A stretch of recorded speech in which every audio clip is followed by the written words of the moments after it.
تو رجب شریف کا ماہ مقدس شروع ہے الحمدللہ۔ آج 2 تاریخ ہے ماہ رجب المرجب کی، معراج النبی والے مہینے کی، میرے آقا کی معراج کا مہینہ ہے۔ اور اس مہینے میں اور بھی بہت سارے بزرگان دین کے ایام ہیں، اور یکم رجب المرجب یہ دن ہے حضرت سیدنا امام محمد باقر علیہ السلام آپ کے عرس مبارک کا۔ حضرت امام محمد باقر رضی اللہ تعالیٰ عنہ، آپ وہ عظیم خانوادہ رسول ہیں، آپ وہ عظیم عالم علوم نبویہ ہیں، عالم علوم قرآنیہ ہیں، کہ جنہیں نبی اکرم نور مجسم صلی اللہ علیہ وآلہ وسلم کے علوم مبارکہ کا وارث کہا گیا۔ انبیاء کی ویسے بھی دنیاوی وراثت نہیں ہوتی، انبیاء کی دنیاوی وراثت نہیں ہوتی، جائیداد وغیرہ مال و زر انبیاء کی وراثت نہیں ہوتی۔ انبیاء کا ورثہ ہوتا ہے، ان کی وراثت ہوتی ہے علم۔ تو آج میں یہی بات آپ سے کروں گا، یہ سمجھانے کی کوشش کروں گا کہ دیکھیے کس طرح یہ وراثت پھر ملی ہے۔ حضرت امام محمد ان کا نام ہے، اور باقر ان کا لقب ہے۔ باقر آپ کو اس لیے کہا جاتا ہے، باقر کہتے ہیں پھاڑ کر خزانے نکالنے والا، زمین پھاڑ کر خزانے نکالنے والا، کسی چیز کو کھولنے والا۔ تو آپ کو باقر اس لیے کہتے ہیں کہ آپ نے قرآن اور نبی علیہ السلام کے فرمان سے ایسے ایسے علوم کے موتی نکالے ہیں کہ کائنات میں کوئی اور نہ نکال سکا، اس لیے آپ کو امام محمد باقر کہتے ہیں۔ آپ کی والدہ ماجدہ کا نام ہے حضرت فاطمہ،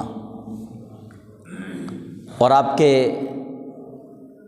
نانا جان کا نام ہے امام حسن مجتبیٰ، اور آپ کے والد محترم کا نام ہے حضرت سیدنا امام زین العابدین رضی اللہ عنہ، اور آپ کے دادا جی کا نام ہے حضرت امام حسین علیہ السلام، اور آپ کے پردادا جی کا نام ہے مولا کائنات مولا علی شیر خدا رضی اللہ تعالیٰ عنہ، اور آپ کے پڑنانے کا نام ہے مولا علی شیر خدا رضی اللہ تعالیٰ عنہ۔ نانا جی بھی وہ ہیں اور دادا جی بھی وہ ہیں۔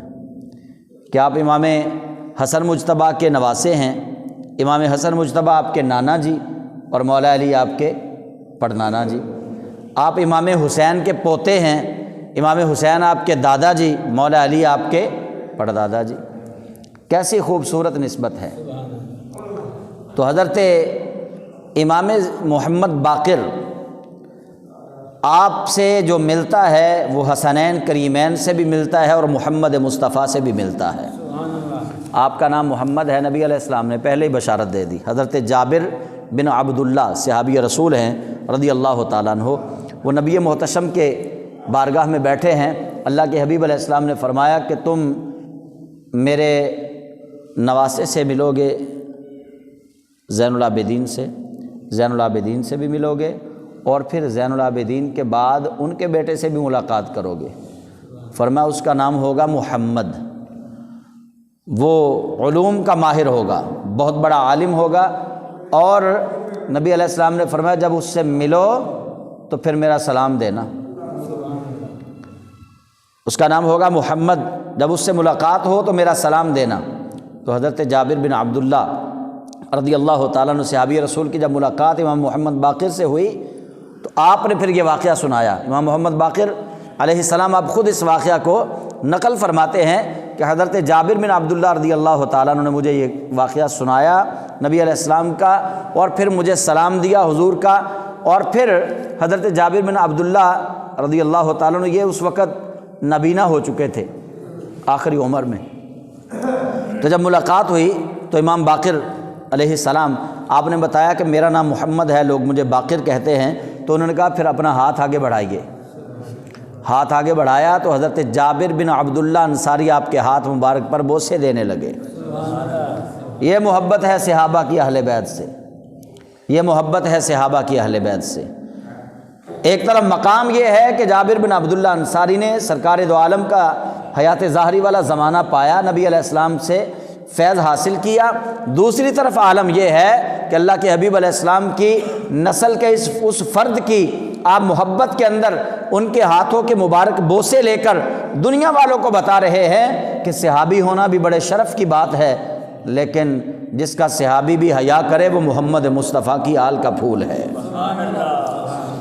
تو حضرت امام محمد باقر علیہ السلام، یکم رجب المرجب آپ کا عرس ہے، اور اسی نسبت سے میں نے آج یہ موضوع منتخب کیا کہ ہم بہت زیادہ ان موضوعات کی طرف نہیں جاتے، لیکن ہمیں جانا چاہیے، لوگوں کو بتانا چاہیے اہل بیت کے متعلق۔ اور یہ تو وہ گھر ہے کہ جس گھر کے متعلق بڑے بڑوں نے بات کی اور بڑی عاجزی اور انکساری سے بات کی، سر جھکا کے بات کی۔ حضرت محمد بن حنفیہ رحمۃ اللہ علیہ یہ مولا علی کے شہزادے تھے، حضرت محمد بن حنفیہ۔ حضرت سیدہ کونین سلام اللہ علیہ شہزادی رسول آپ کے وطن سے نہیں تھے، جو دیگر آپ نے شادیاں کی تھیں ان سے محمد بن حنفیہ تھے۔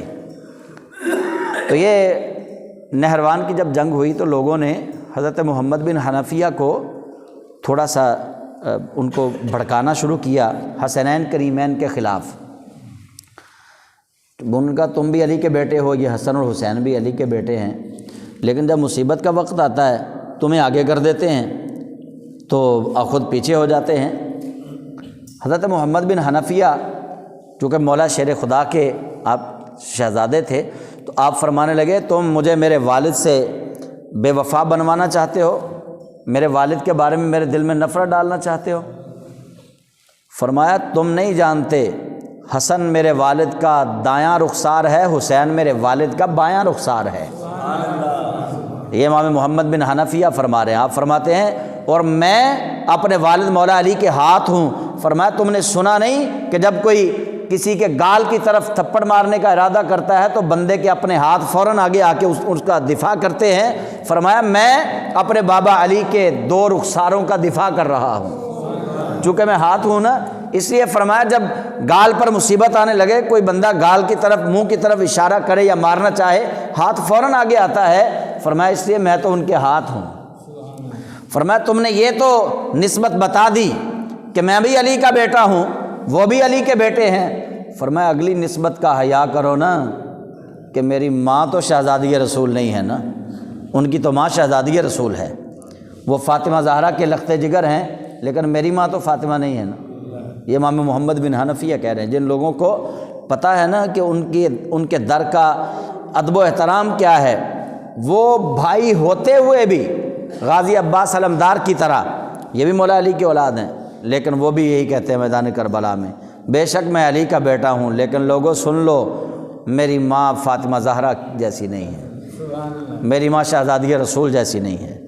تو یہ اہل بیت کے ساتھ محبت، اہل بیت کے ساتھ تعلق۔ بڑے بڑے ائمہ، بڑے بڑے علماء، بڑے بڑے اولیاء، انہوں نے حضرت امام محمد باقر رضی اللہ تعالیٰ عنہ وعلیہ السلام آپ کے لیے ایسے ایسے الفاظ لکھے، اور اتنے اتنے جید علماء محدثین آپ کے شاگرد۔ امام زہری کو دیکھ لیں آپ، سیاستہ جو 6 کتابیں ہیں نا، جو مشہور 6 کتابیں حدیث پاک کی، بخاری شریف، ترمذی شریف، مسلم شریف، ابن ماجہ، ابی داؤد، نسائی، ان 6 کتابوں میں 70 سے 80% روایات امام زہری کی ہیں۔ 70 سے 80% روایات جو حدیثیں ہیں، جو راوی ہیں، جن حدیثوں کو روایت کیا گیا، وہ امام زہری سے روایت کی گئی ہیں، اور امام زہری شاگرد ہیں حضرت امام محمد باقر رحمۃ اللہ علیہ کے۔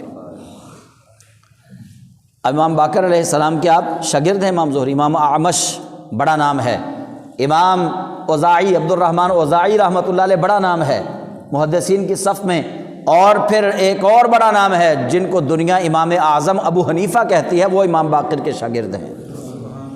جن کے شاگرد ایسے ہیں، بتائیے وہ استاد کیسا ہوگا، وہ امام کیسا ہوگا۔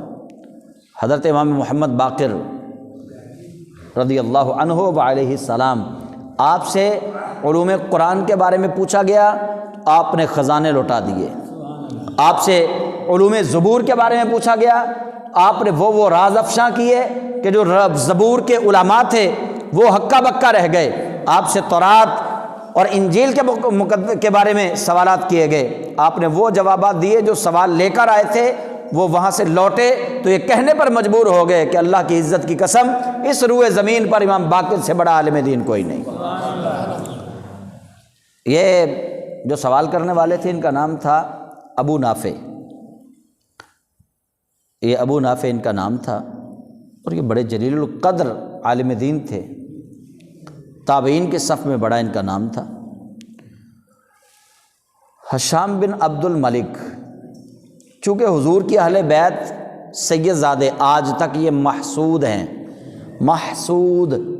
محسود کہتے ہیں جن سے حسد کیا جائے، جن سے حسد کیا جائے، ان سے حسد کیا گیا، ان سے حسد کیا جا رہا ہے، اور قیامت تک ان سے حسد کیا جاتا رہے گا، یہ محسود ہیں۔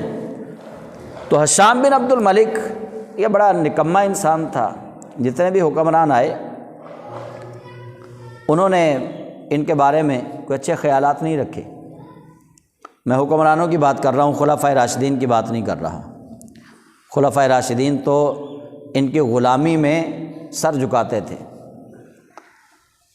تو ہشام بن عبد الملک نے ابو نافع کو تیار کیا، ان سے کہا کہ جناب ان کا بڑا ملکہ ہے، یہ بڑے عالم ہیں، مزہ تب ہے کہ کہیں ان کو سبکی ہو، کہیں ان کی بے عزتی ہو لوگوں میں تو بڑا جلتا ہوں، لوگ ان کی بڑی قدر کرتے ہیں، اور جو کوئی ان سے جو سوال کرتا ہے تو وہ جواب دے دیتے ہیں۔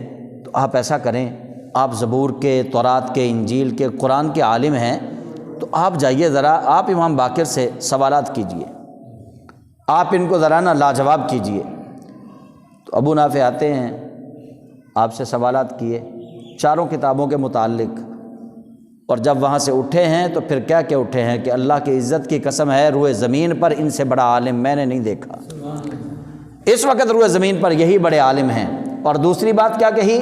اللہ کی عزت کی قسم، اگر کوئی رسول اللہ صلی اللہ علیہ وسلم کی آل کا سچا فرد اس وقت ہے تو وہ بھی امام محمد باقر، آپ کے علوم جو ہیں وہ بتا رہے ہیں کہ آپ واقعتاً رسول اللہ کے سچے بیٹے ہیں، رسول اللہ کے سچی آل کے فرد ہیں، آپ کا علم بتا رہا ہے۔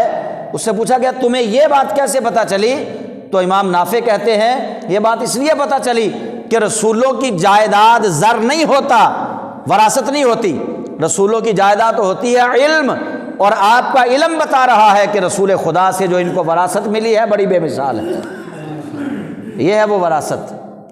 تو حضرت امام محمد باقر، آپ کے خلاف دوسری چال اس نے چلی، اس نے کہا ان کو دمشق بھیج دو، مدینہ سے دمشق بھیج دو، آپ کو، اور آپ کے بھائی تھے امام زید، ان کی مسند امام زید تو آج بھی ہے۔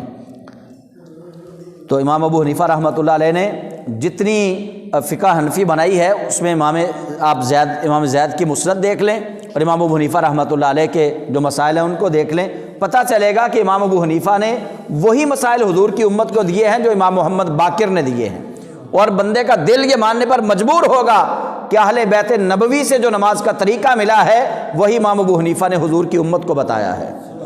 امام محمد باقر رحمۃ اللہ علیہ سے پوچھا گیا کہ آپ روایت کیسے کرتے ہیں، آپ کی روایت کرنے کا طریقہ کیا ہے، آپ کے پاس کتنے درجے ہیں روایت کے؟ آپ نے فرمایا میری روایت پہ تمہیں شک کرنے کی جرت کیسے ہوئی؟ فرمایا دیکھو تو صحیح، میں روایت کرتا ہوں اپنے بابا زین العابدین سے، وہ روایت کرتے ہیں اپنے بابا امام حسین سے، وہ روایت کرتے ہیں مولا علی کرم اللہ تعالی وجہہ الکریم سے، اور مولا علی روایت کرتے ہیں جناب محمد الرسول اللہ خاتم النبیین سے۔ فرمایا میری روایت تو ہے ہی بڑی معتبر، میری روایت پہ تو تمہیں شک گزرنا نہیں چاہیے۔ آپ نے روایت کا جو اصول بتایا تو پتہ چلا حضرت امام محمد باقر علیہ السلام سے جو نماز کا طریقہ امام ابو حنیفہ تک پہنچا وہ بڑا مستند طریقہ ہے، جو حضرت امام محمد باقر سے امام ابو حنیفہ تک طریقہ نکاح کے مسائل کا اور طلاق کے مسائل کا پہنچا بڑا معتبر طریقہ ہے، اور دیگر بھی جو وراثت کے مسائل ہیں وہ امام محمد باقر رحمۃ اللہ علیہ سے جو حضرت امام اعظم ابو حنیفہ تک پہنچے ہیں بڑے معتبر مسائل ہیں، کیونکہ راوی بڑا ڈاڈا ہے، راوی امام محمد باقر ہیں۔ تو ہشام بن عبد الملک نے کہا کہ ان کو نا دمشق بھیج دو، وہاں تیر اندازی کے مقابلے ہو رہے ہیں، میں چاہتا ہوں کہ ان کو کسی نہ کسی طرح سبکی ہو، کوئی ایک موقع تو ملے نا کہ میں دیکھوں کہ یہ لاجواب ہوئے ہیں۔ آپ وہاں پہنچے، امام جعفر صادق رضی اللہ عنہ بھی ساتھ ہیں حضرت امام محمد باقر کے، تو وہاں پہنچے، تیر اندازی کا مقابلہ ہوا، پھر اعلی رسول کے ان شہزادوں نے جو وہاں پہ کارنامہ انجام دیا، لوگوں نے آپ کو کندھوں پہ اٹھا لیا، کوئی ایک نشانہ بھی خطا نہ گیا۔ لوگوں نے جب کندھوں پہ اٹھایا، اس سے پھر نہ دیکھا گیا، اس نے کہا آپ جلدی کرو، ان کو مدینے واپس بھیجو، یہ تو ان دلوں میں، ان لوگوں کے دلوں میں بھی اپنا مقام پیدا کر بیٹھے، میں تو چاہتا تھا کہ ان کی سبکی ہو، لیکن یہ بھی سارے لوگ ان کو کندھوں پہ اٹھائے پھرتے ہیں، کہیں ایسا نہ ہو لوگ ان کو امیر المومنین نہ بنا لیں، کہیں میری حکومت نہ جاتی رہے۔ تو امام محمد باقر علیہ السلام، تو یہ حضور کی آل کے ساتھ بغض جو ہے حکمرانوں نے بڑی دیر سے رکھا ہوا ہے۔ تو امام محمد باقر واپس تشریف لے آئے، اس نے پھر تیار کیا حضرت طاؤس یمانی کو، یہ بھی بڑے اعلیٰ پائے کے عالم، محدث، مفسر، حافظ قرآن، حافظ حدیث، بڑی کوالٹیز کے مالک تھے یہ۔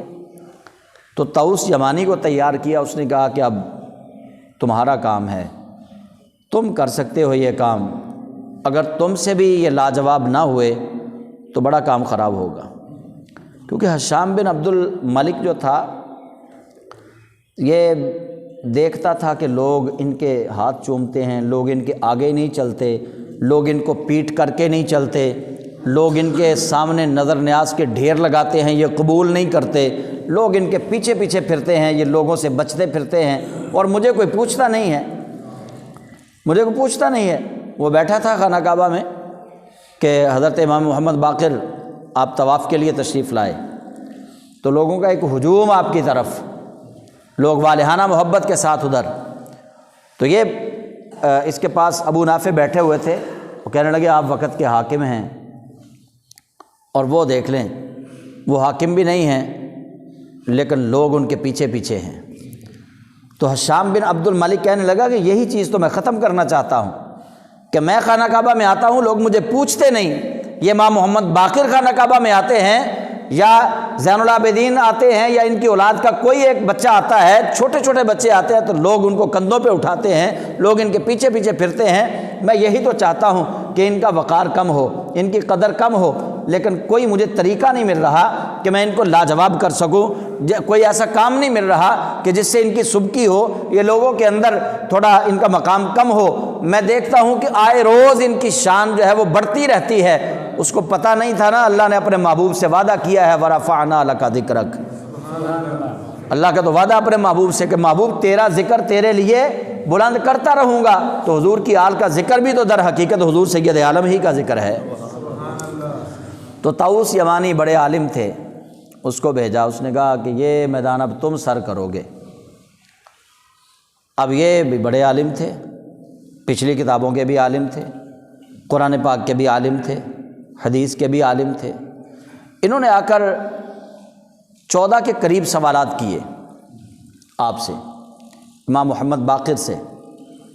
اب یہ سوال وہ لے کر آئے تھے کہ عام بندہ ان کا جواب ہی نہیں دے سکتا تھا۔ ہشام بن عبد الملک سے ملے، کہنے لگے کہ میں جو سوال لے کر جا رہا ہوں نا، اگر ان سوالوں کے جواب دے دیے امام محمد نے، امام محمد باقر علیہ السلام نے، تو پھر میں سمجھوں گا کہ کائنات میں یہی فرد ہے، یہی واحد عالم ہے، اور اگر میرے جواب نہ دے سکے تو پھر میں آپ کو آ کر بتاؤں گا کہ واقعی وہ لاجواب ہو گئے۔ سوال بڑے ہیں، یہ ایسے سوال ہیں ان کا جواب کوئی دے ہی نہیں سکتا۔ آ گیا، آپ آگے آ کر بیٹھے اور کہنے لگے کہ مجھے پتہ چلا کہ آپ تمام سوالات کے جوابات دیتے ہیں۔ تو حضرت امام محمد باقر آپ فرمانے لگے کہ تمہیں پتہ ہے کہ وہی ہمارے جد امجد پر اتری ہے، وہی ہمارے جد امجد پر اترتی تھی۔ امام طاؤس کہنے لگے بالکل۔ فرمایا پھر ان کا فیض ہم تک تو پہنچنا تھا نا، میں نبی تو نہیں ہوں لیکن فیض تو ہم تک پہنچنا تھا نا۔ فرمایا تم سوال کرو، میں اللہ کے حکم سے جواب دوں گا۔ تو انہوں نے کہا کہ پہلے یہ بتاؤ آدم کو آدم کیوں کہتے ہیں؟ سوال شروع ہو گئے۔ تو آپ نے فرمایا کہ آدم کو آدم اس لیے کہتے ہیں کہ یہ جو مٹی آدم علیہ السلام کے لیے فرشتہ لے کر گیا تھا نا، اس نے پہلے تھوڑی سی مٹی سائڈ پہ کی تو مٹی کے نیچے سے تھوڑی سی مٹی نکال کر گیا۔ یہ ادیم سے ہے، اندر والی مٹی سے بنے ہوئے، اس لیے آپ کو آدم کہتے ہیں۔ دوسرا سوال کیا، اس نے کہا بتائیے حضرت حوا کو حوا کیوں کہتے ہیں؟ اب ہم تو اماں حوا کہتے ہیں نا، ہمارے ہاں تو ایک بس وہ ذہن میں خیال ہے کہ وہ بوڑھی سی عورت ہوں گی، ہم تو یہ خیال کرتے ہیں، لیکن وہ کائنات کی خوبصورت ترین خواتین میں سے آپ ایک تھیں۔ اللہ کریم نے ان کو بڑا حسن و جمال عطا کیا تھا۔ تو حضرت حوا کو حوا کیوں کہتے ہیں؟ تو حضرت امام محمد باقر علیہ السلام فرمانے لگے حوا حی سے نکلا ہے، حوا کا لفظ حی سے نکلا ہے، زندہ سے، چونکہ آپ کو زندہ انسان سے آدم علیہ السلام کی پسلی سے پیدا کیا گیا تھا، اس لیے آپ کو حوا کہتے ہیں۔ انہوں نے کہا گڈ، ٹھیک ہو گیا، 2 سوال ٹھیک ہو گئے۔ تیسرا سوال، ابلیس کو ابلیس کیوں کہتے ہیں؟ آپ نے فرمایا ابلیس کو ابلیس اس لیے کہتے ہیں، ابلیس کا معنی ہے نا امید رہنے والا، نا امید کرنے والا۔ اللہ کی رحمت سے نا امید رہنے والا اور اللہ کی رحمت سے نا امید کرنے والا، نا امیدی پھیلانے والا۔ اس لیے ابلیس کو ابلیس کہتے ہیں کہ وہ خود بھی اللہ کی رحمت سے مایوس ہو گیا، اس نے سوچا اب میری توبہ قبول نہیں ہوگی، اور لوگوں کو بھی اللہ کی رحمت سے مایوس کرتا ہے، فرمایا اس لیے اس کو ابلیس کہتے ہیں۔ اس نے کہا ٹھیک ہو گیا۔ چوتھا سوال کیا آپ سے، کہنے لگا جی جن کو جن کیوں کہتے ہیں؟ آپ نے فرمایا جن کا معنی ہے چھپنے والا، اس لیے جن کو جن کہتے ہیں، یہ نظر نہیں آتے۔ اس نے پھر سوال کیا، اس نے کہا وہ کون سی چیز ہے جو گھٹتی نہیں ہے، جو گھٹتی رہتی ہے، بڑھتی نہیں ہے؟ آپ نے فرمایا وہ انسان کی عمر ہے۔ اس نے کہا وہ کون سی چیز ہے جو گھٹتی بھی ہے اور بڑھتی بھی ہے؟ آپ نے فرمایا وہ چاند ہے۔ اس نے کہا وہ کون سی چیز ہے جو بڑھتی رہتی ہے گھٹتی نہیں ہے؟ آپ نے فرمایا وہ سمندر کا پانی ہے، جو بڑھتا ہی رہتا ہے، کم نہیں ہوتا۔ پھر اس نے کہا کہ وہ کون سی ایسی چیز ہے کہ جو نہ جن ہے، نہ فرشتہ ہے، نہ وہ انسان ہے، لیکن وہ رسول بن کے آیا، پیغام لے کر آیا۔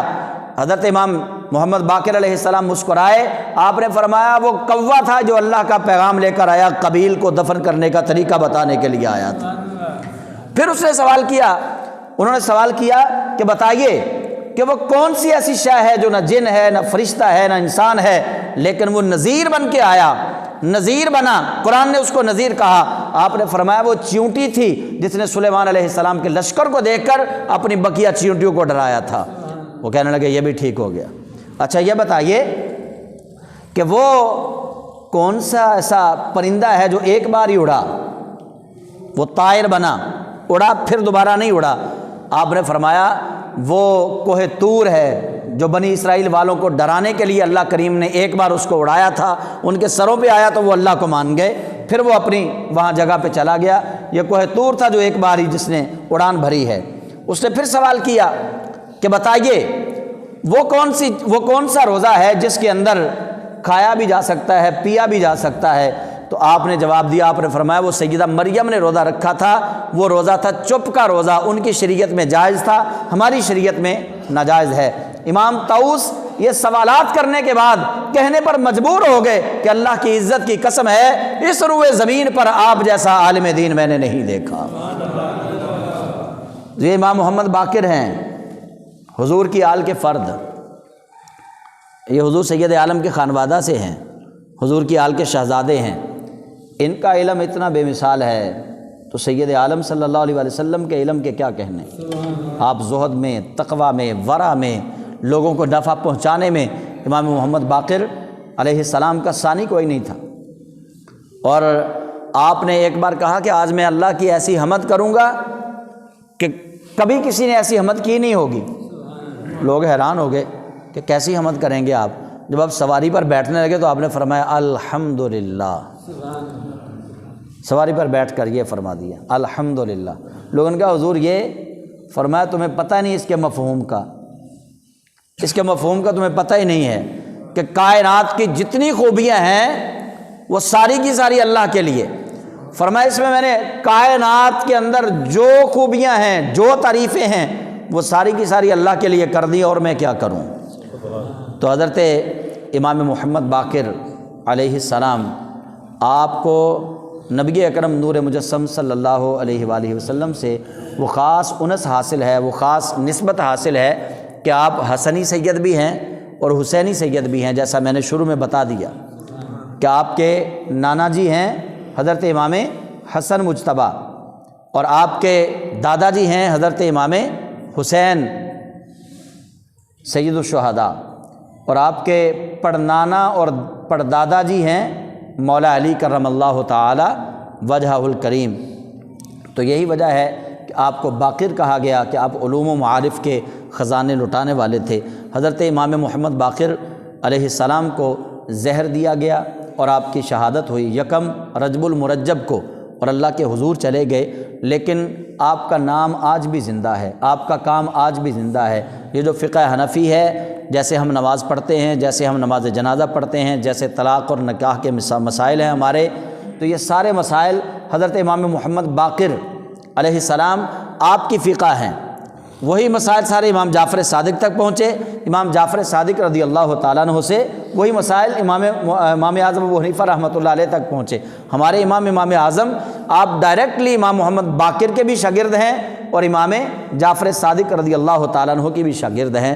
تو حضرات ذی وقار، آخری بات یہ ہے، آخری پیغام یہ ہے کہ اہل بیت کی محبت کو اپنے دل میں بسا لو، اور وہ بندہ جو علم کا دعویٰ کرے لیکن حضور کی آل سے محبت نہ رکھے، علم کا دعویٰ کرے لیکن حضور سید عالم صلی اللہ علیہ وسلم کی آل سے محبت کے متعلق اس کے دل کے اندر شکوک و شبہات ہوں، میں کہتا ہوں کہ اگر اصحاب کہف کے کتے کے ساتھ محبت کرنا اس لیے واجب ہے کہ وہ غار کے منہ پہ اللہ کے ولیوں کی رکھوالی کے لیے یا ان سے نسبت قائم کرنے کے لیے بیٹھا رہا، اس لیے اس کتے سے محبت کرنا واجب ہے، اس کتے کو ہم برا نہیں کہہ سکتے، اور اہل بیت رسول سے تو کئی گنا زیادہ محبت کرنا اس لیے واجب ہے کہ ان کی رگوں میں دوڑنے والا خون محمد مصطفیٰ کا خون ہے۔ تو اس لیے وہ علم ہمیں نہیں چاہیے جو اہل بیت سے ہمیں دور کر دے۔ اللہ ایسے علم سے ہمیں بہتر ہے ہمیں جاہر ہی رکھے، جو حضور کی آل کے در سے علم ہمیں دور کرے، اللہ ایسے علم سے ہمیں پناہ دے۔ ایسے علم سے بہتر ہے کہ مالک ہمیں جاہر رکھے، وہ علم ہمیں نہیں چاہیے جو حضور کی آل سے ہمیں دور کر دے۔ بس یہ دعا مانگا کرے اللہ تعالیٰ سے، اصل علم حضور کی آل سے محبت کی وجہ سے ملے گا۔ علم ہے ہی ان کے پاس، نبیوں کی وراثت علم، اور نبی علیہ السلام کی وراثت حضور کی آل کو ملی، تو حضور کی آل سے محبت رکھیں گے تو اس سے حصہ ملے گا۔ اگر حضور کی آل کو چھوڑ دیا تو پھر یاد رکھیے گا، صحابہ نے جو ہمیں پیغام دیا ہے وہ پیغام یہ ہے کہ صحابی رسول کی عمر 100 سال کے قریب ہے، اور وہ حضرت امام محمد باقر کے ہاتھ چوم کے بتا رہا ہے کہ نبی کو دیکھنا اور نبی کے ہاتھ چومنا اور بات ہے، نبی کی آل کا کوئی بھی فرد ملے اس کو دیکھ کر ہاتھ چومنا بھی ایسی ہے جیسے رسول اللہ کے ہاتھ چوم لیے۔ تو اس لیے اہل بیت رسول صلی اللہ علیہ وآلہ وسلم، ان کے ساتھ محبت اور الفت ایمان کا وہ کامل حصہ ہے، وہ کامل حصہ ہے کہ جس کے بارے میں امام شافعی رحمۃ اللہ علیہ فرماتے ہیں کہ آل رسول سے محبت کی دلیل سب سے بڑی یہ ہے کہ ان پر درود نہ پڑھیں تو نماز نہیں ہوتی۔ بس اللہ کریم ہمیں زندہ رکھے تو حضور کی آل و اصحاب کی غلامی میں زندہ رکھے، اللہ کریم مارے موت دے تو حضور کی آل اور حضور کے اصحاب کی محبت میں موت عطا فرمائے۔ آمین۔ وآخر دعوانا ان الحمد للہ رب العالمین۔